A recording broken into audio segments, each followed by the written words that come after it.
শহীদ ওসমান হাদী হত্যায় রাষ্ট্রের গাফিলতি, ইনকিলাব মঞ্চের বিস্ফোরক সংবাদ সম্মেলন। আসসালামু আলাইকুম।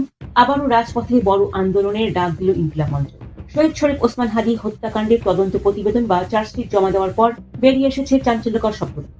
আজ বিকেলে ঢাকা বিশ্ববিদ্যালয়ের মধুর ক্যান্টিনে এক জরুরি সংবাদ সম্মেলনে ইনকিলাব মঞ্চের সদস্য সচিব আব্দুল আল জাবের সরাসরি অভিযোগ তুলেছেন, এই হত্যাকাণ্ডের বিচারে রাষ্ট্র চরম অসহযোগিতা করছে। এমনকি খুনিদের আড়াল করতে চার্জশিটকে অত্যন্ত দুর্বল রাখা হয়েছে বলে দাবি তাদের। কি আছে সেই প্রতিবেদনে, আর কেনই বা রাষ্ট্রকে কাঠগড়ায় দাঁড় করাচ্ছে ইনকিলাব মঞ্চ? বিস্তারিত থাকছে প্রতিবেদনে। ইনকিলাব মঞ্চের দাবি, ওসমান হাদীকে হত্যার জন্য দীর্ঘ 2 মাস ধরে নজরদারিতে রাখা হয়েছিল। 21 জনের একটি বিশেষ দল 5টি গ্রুপে ভাগ হয়ে এই মিশনে অংশ নেয়। কিন্তু পুলিশের দেওয়া চার্জশিটে শুধুমাত্র ক্ষোভের বশবর্তী হয়ে খুনের কথা বলা হয়েছে, যা পুরোপুরি উড়িয়ে দিয়েছে সংগঠনটি। আব্দুল আল জাবের প্রশ্ন তুলেছেন, যদি শুধু ক্ষোভ থেকে হত্যা করা হয়, তবে 21 জনের বিশাল টিমের প্রয়োজন কেন পড়ল? ডিবির পরস্পর বিরোধী বক্তব্য আর মেঘালয় পুলিশের গ্রেপ্তার নিয়ে এই বিভ্রান্তি এই তদন্তের বিশ্বাসযোগ্যতাকেও পুরোপুরি ধুলে মিশিয়ে দিয়েছে। সবথেকে ভয়াবহ তথ্য হলো, শহীদ ওসমান হাদী হত্যার আগেই 2024 সালের 28 ডিসেম্বর শাহবাগ থানায় নিজের জীবনের নিরাপত্তা চেয়ে একটি জিডি করেছিলেন।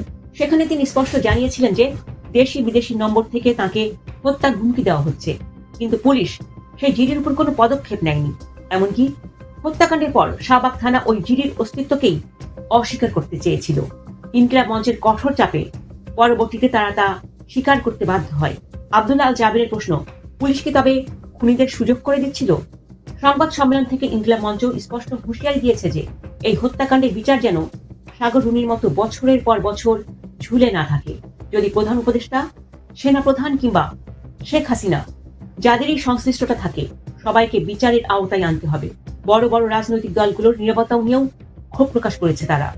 বিচার নিশ্চিত হওয়া না পর্যন্ত রাজপথ না ছাড়ার ঘোষণা দিয়ে আগামীকাল শুক্রবার বাদ জুমা সারা দেশে বিক্ষোভ সমাবেশের ডাক দিয়েছে সংগঠনটি। ওসমান হাদী হত্যার বিচার কি তবে অন্ধকারেই থেকে যাবে, নাকি ছাত্র জনতার চাপে বেরিয়ে আসবে পর্দার পেছনের আসল খুনিরা? আপনার কি মনে হয়? তদন্তে কি সত্যিই রাষ্ট্র গাফিলতি করছে? কমেন্টে আপনার মতামত জানান।